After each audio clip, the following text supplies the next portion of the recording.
We start off with Lachlan Galvin. He's leaving the West Tigers. The Tigers have put out a statement saying that they'd like to announce that Lachlan Galvin will no longer be with the club beyond 2026, despite the club having its largest contract offer for a junior in the history of the club. Lachlan and his management have decided that his future lies elsewhere and were not willing to review the offer. It should be noted that the club has no intention of releasing Lachlan from his contract, and he has not requested this. Obviously, there will be a lot of speculation about this release, but there will be no further comment. The club is focusing on winning as many games as possible during Lachlan's tenure and beyond. The club is disappointed, but we move on. This was just the start of it. There is so much with this story. There's a lot that Galvin and his management team have done since this. Yeah. But what do you boys think about Lachlan Galvin leaving the West Tigers? Mate, I tell you, when I first heard about this story, I was so angry for Benji Marshall based off what he allegedly said. Because I actually haven't heard him say it. A direct quote from Lachlan that pretty much he's a horrible coach and he can't grow and develop with him. I heard that it came from his management and that message was relayed to the coach. But regardless, man, if that's coming from your management and you're not doing anything to pretty much deny what has been said, like that's massive. That's a slap in the face to Benji. Yeah. So I applaud them the way they handled it. Like they got the press conference, they got Jerome Luai, Coruscant, then even Benji handled it well. And I think dropping him was the best decision to make. Yeah, I think it's the right move. I think just to talk about the story in itself, it's amazing what management do to players, eh? It's amazing how player managers continue to ruin the game. Yeah. I do believe that they ruin the game. I think the ones that are really corrupt in the sense of, you know, those like Isaac Moses and just by his troubled past that he's had in the history of, you know, dealing with players and you know, his history with being suspended as well. This just adds to his continued, you know, being in the ear of a vulnerable 19-year-old kid, you know, getting to the ear of his parents as well. What blows my mind here, Mick, is that they have knocked back the richest deal. Firstly, 19-year-old, the fact they can get paid 120K on a minimum contract is mad at 19. It's crazy. That's a lot of money. In a day and age where we talk about cost of living and everything else and all these other political issues that we don't talk about here because, you know, it's not the show for it. But in a place like this where they, like in Australia, you know, especially in Sydney, 120K is exceptional just for sure. a contract like that, you know, for someone that's coming through the ranks.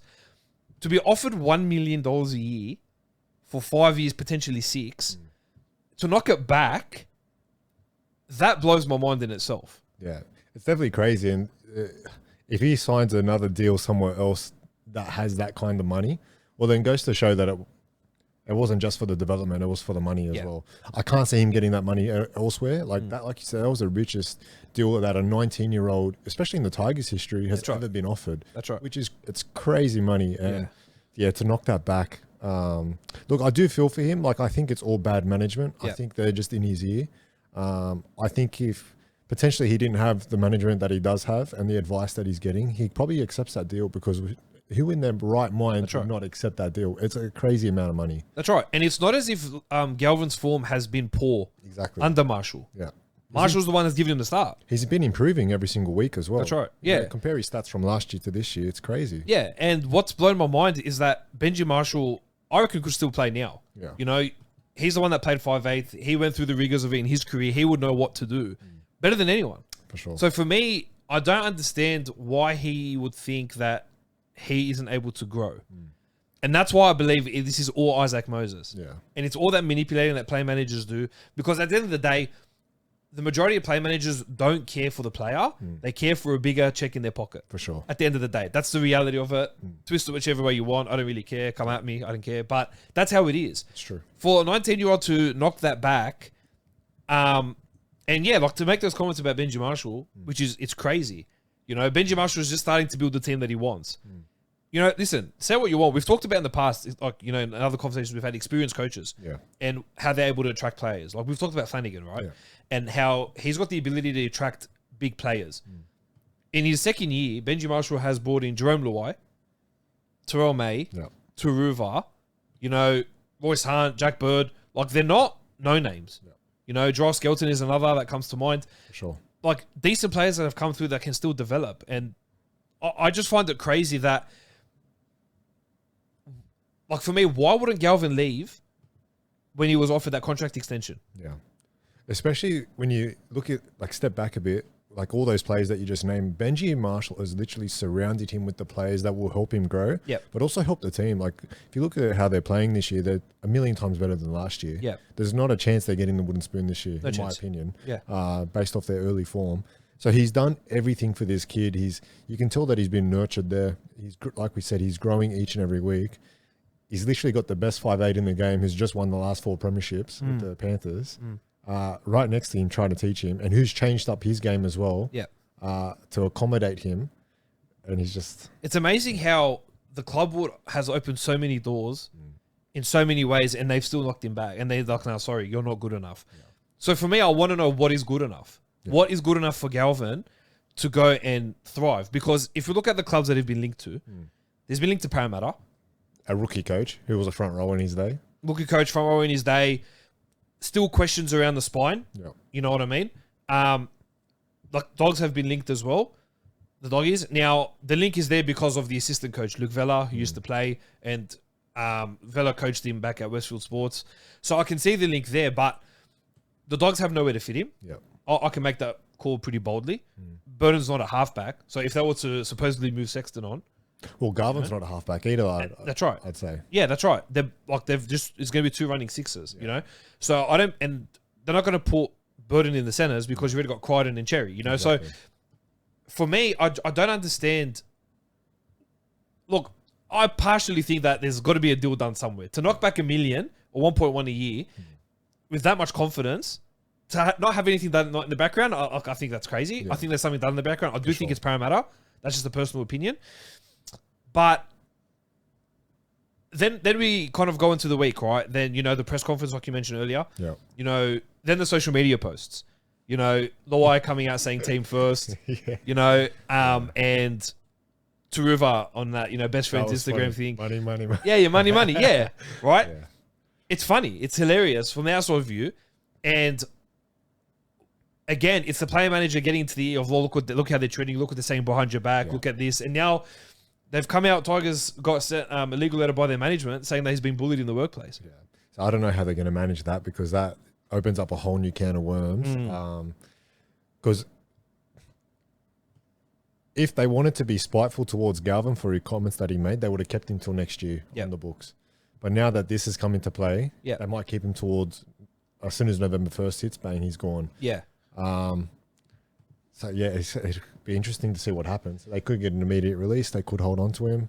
Could be a big lawsuit. Like, we don't. Yeah, you're right. I think for me, if you're in a position where you've knocked back that extension, and then the Tigers statement said, you know, there's no at that point, obviously prior to the whole threat of the workplace bullying coming out, when Tigers released a statement and they've said there is no chance that he will be released. If you don't want to be part of that environment where you're contracted for another year and a half, you should be playing cup. Yeah, I agree. And I love that Benji Marshall has gone, I'm going to drop him because it's a distraction. Yeah. And they can build what they want to build. Yeah. Just because Galvin has shown that he can play first grade, that's fine. But if you're not committed to being at the club and committed to wanting to grow and help the team be better, and you've made a decision you're going to leave anyway, make that tough call. And I disagree with a lot of ex-footy players, especially legends of the game, that are saying, look, it's a win now type of league where, like, the Tigers need to get results, so he should be playing. And it's like, well, have you actually listened to the players like Luai and Coruscant? They said they don't want to run out with a guy who they know is not mentally in it for the team. That's right. Like, why would they want to run out with that player? Yeah. So I don't understand why those ex-players would be like, yeah, they're just going to play him because he's such a good young talent. It makes no sense to me. I wouldn't want to run out with a guy that doesn't want to be there. That's right. But does it make it an attraction for a club with all this stuff going on to really want him to be there? Like, to be at their club and be like, you know what, we want to sign him and we want to give him the world? Yeah, I don't think other clubs would really care. I think they'll be licking their lips at this, and they'll try and get him no matter what. Yeah, no, I get it. And I just think when it comes to the whole, you know, workplace bullying and all that kind of stuff, it's really just the player management just trying to get him out of that contract. But it'll be interesting to see what happens there, because from understanding other lawsuits that have happened in the league, that player who is suing the club has not been allowed to play for another club and can't sign on anywhere else until that lawsuit is finished. Yeah. So if they go through with this lawsuit, I don't think he'll be allowed to play for anyone. Yeah. So he's just going to sit out. We don't know how long the court case could go for. It could go for 1 year, could go for 2 years. Yeah. He could be sitting out for 2 years. And really, I think that's when, if it goes down that road, I reckon that's when it'll hit him and be like, if I just bit my tongue, if I just got on with the job, if I just requested a release and tried to aim for that, instead of going down this all that rubbish. So, look, but what are your thoughts on the possibility of that opening the door for, I don't know, maybe an immediate release where, because Dylan Brown's going to the Knights, we've recently spoken about that. Yeah. Could it be an immediate thing where they just go, you know what, this player manager, he's toxic. Clearly they've gone into Galvin's head. He's become toxic. We can get rid of him immediately. Could Parramatta, because that's where I believe he'd be heading, be the club like, you know what, we can punt Brown now. We can bring Galvin in.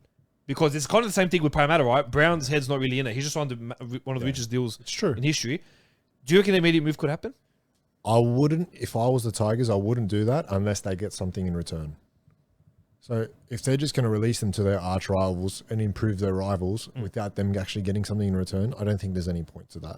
So if they go to, let's play this out, right? So if they go to Galvin, all right, immediate release, you go, and say the club was Parramatta. Yeah. Who from Parramatta would you offer? It's funny, right? Because there isn't anything There's no one at Parramatta that I think will... That are standouts, yeah. Especially when you go to think about the price tag as well that he's currently on. Yeah. He's only on $350K. There's not many players at Parramatta that might be on that much money that would be worthy for the Tigers to take on. Good point. So it could be a cash compensation. Could be compensation and salary. Something like that. But they need to get something out of it. They can't just let go of a player of his caliber and give him to their rivals. And then they play them later on in the season and Galvin carves up. Like, it's just not right. Yeah. You talk about like being of that type of caliber. The thing for me is I've made it very public in my opinion that, to earn the big dollars, I've kind of gone down the old school mentality where you earn big dollars based off how you've performed in the league. Yeah. The kid's barely played 50 games, and he bought off 1.1 million and knocking it back. Yeah. You know what I mean? Like, I just think that's absolutely ridiculous. Look, to see what comes of this, we'll just have to see. I do think he'll go to Parramatta. Yeah. Whether it be immediate or not, I don't think so. I'll be honest. But look, Parra could do with a Luke Galvin, someone that will be committed, someone that will be driven, and someone like Mitch Moses next to him. He's there for the next 4 or 5 years. Yeah, I agree. It's just like a young spine and everything else. But look, at the end of the day, player managers, the majority are grubs, and we're seeing that played out. And you know what? With all this stuff happening with Galvin, everyone's forgotten about Cherry Evans. Yeah, exactly. So true. Yeah. I haven't even thought about Cherry Evans this case. Like, I think it got mentioned once when they lost their third game on the trot. I think we spoke about this before, but to be honest, I don't think they're in a bad spot. I think their team on paper is still amazing. They've had a few injuries, and I think they'll bounce back. Yeah. Hey, IT team, what do you boys think? Bro, throw the book at him. I hate it when players do this. I hate this rubbish. I hate it when players think that they have all the power in the world. And if you've got players like Luai saying, hey, I don't want to play with him, drop him down. I'm so happy Benji dropped him to that league. Let him suffer down there for a bit. Let him get a taste of his own medicine and take it from there, bro. Yeah. What about you, Joe? What do you think? Look, you've all said it. I'm a big fan of Benji dropping him. Yeah. I'm happy the team, or the leadership, Luai and Coruscant, came to Benji. We don't want to play with this bloke. He's starting to talk crap about everything. We don't want him. Why are you keeping him? Drop him. And Benji, listen, it's showing the mentality in Tigers is headed in the right direction. They will bounce back from this. Yeah. They will start winning because they have already. And they're just going up. Yeah. Honestly, get rid of Galvin. He's become a Jahish. Yeah. And it's just going to be worse for them if they keep him. Yeah, no, I get it. On that note, I hope they smash Parramatta today. Yes. So obviously, there's been recorded. Yeah, recorded before the game. Yeah. It'll just be I hope beautiful. they smash them. Yeah, no, absolutely. And I think just the, Ray, you read the statement out earlier. And the last line is the part that G's me up the most. Like, the club is disappointed, but we will move on. Yeah. You know what I mean? Like, I think that from Shane Richardson. Because at the end of the day, Tigers have been known to be a club that have just... Pushovers. What's the right? Pushovers, yeah. There's been a pushover for every sort of player that's kind of stuffed them up with, wanting to leave early and everything else. So the fact that they've come out in this defense, I think it's huge. And I think we'll yet to see what happens from that. Yeah.